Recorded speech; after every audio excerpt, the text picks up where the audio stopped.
Imagine this. The sky, once a brilliant, endless blue, suddenly grows dim. A strange wind begins to whisper around the gates of paradise, carrying a scent of something lost.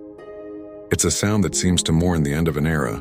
The air, once filled with warmth and life, now carries a chill that seeps into your very bones.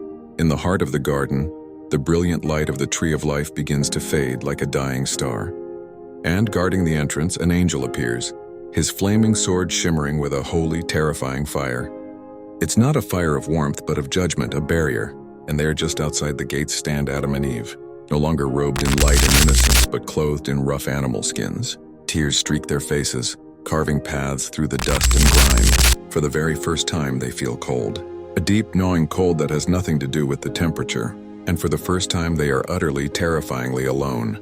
They turn and look back one last time at Eden. Their home, the land where pure crystal rivers once flowed, where the flowers bloomed in an eternal spring, never withering, and the trees were always heavy with ripe, perfect fruit. They remember the sound of God's voice, a gentle presence walking with them in the cool of the day, a voice of love, of guidance. But now, all of it, the rivers, the flowers, their memories, is veiled by a curtain of flame and mist.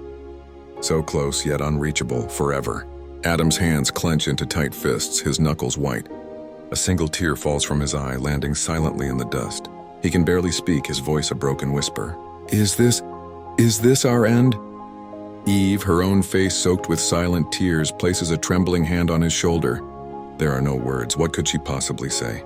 They both know in the pit of their stomachs that the days of innocence are gone, smashed to pieces. A darkness they'd never known. The weight of their choice has taken root deep within their hearts. They look ahead at the world that awaits them. The earth is no longer a gentle garden, but a harsh, unforgiving ground covered in thorns and thistles waiting for their sweat and toil. The sky, which once only held the sun, will now send not just life-giving rain, but also terrifying thunder and violent storms. Life will never be peaceful again. This is the price of leaving Eden, not just a physical exile, but an exile of the soul. But so even in this profound, heart-wrenching sorrow, there was a glimmer of mercy, a single stubborn spark of love that refused to be extinguished. It was God who had made these garments of skin to cover them, to protect them from the cold. It was a small act, but it was a sign, a promise that his love, though wounded, still remained.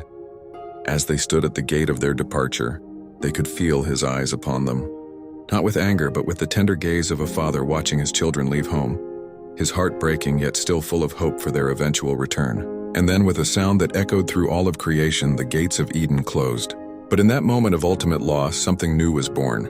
The sorrow of leaving Eden became the very first beat of a new song, the deep, undying yearning in the human heart to find its way back home. Their exile wasn't just an end, it was the beginning of the longest journey.